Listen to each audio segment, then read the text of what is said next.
right, so we got reason number 10. So, excuse me.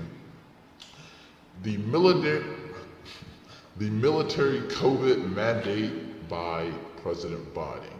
So, most Republicans, they like to focus on Biden's disastrous pullout in Afghanistan, but in my opinion, the military COVID mandate for the service members is going to be a big negative impact on not just Joe Biden, but Kamala Harris as well, because she was a part of his presidency.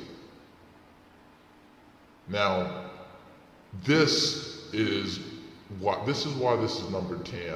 I don't think it's as big a reason as some of the other reasons that I have lined up, but I think that it will play a bigger role than some like to admit. Now, I'm going to load up a clip on this, and you're going to actually listen to the reversal of this COVID mandate, right? This is kind of an acknowledgement of, you know, the Biden administration that this was not a good policy.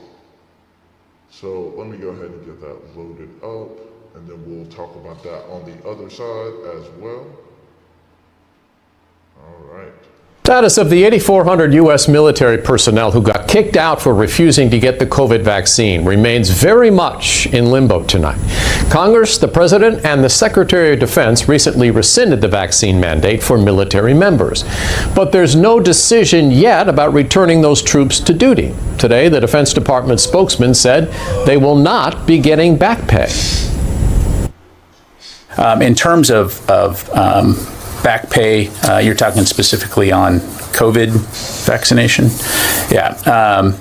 What I would tell you is right now, we are not currently pursuing back pay to service members who were dismissed for refusing to take the COVID vaccination.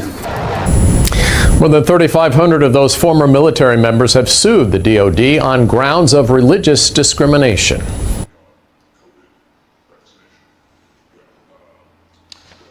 All right, so as I just showed you, they are actually talking about the reversal of the COVID mandate, but there's no back pay for some of those. Well, I'm assuming probably most of the people that refused the vaccine and that opted out. So I think that's going to have a negative push, a negative impact on the policies of both Biden and Kamala Harris, because she co-signed, as she stated, there is no difference between her and Biden's policies. She stated that a few times. She hasn't changed her mind on that. Now, this is why, in my opinion, you see the re-comment, not re-comment. This is where you see the restating of the suckers and losers comment that President Trump's allegedly made, because they're trying to push on that military, because they know that not just the disastrous Afghanistan pullout by Joe Biden and some of the other military blunders that he's had during his presidency, in which Kamala Harris as well has co-signed, but also it's the COVID mandate, the whole ordeal about that.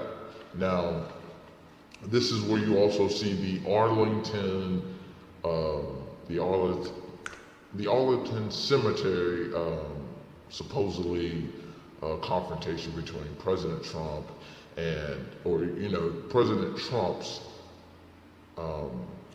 handlers, or whatever you want to call them, the people that are with him, and I think the cemetery worker, one of the cemetery workers.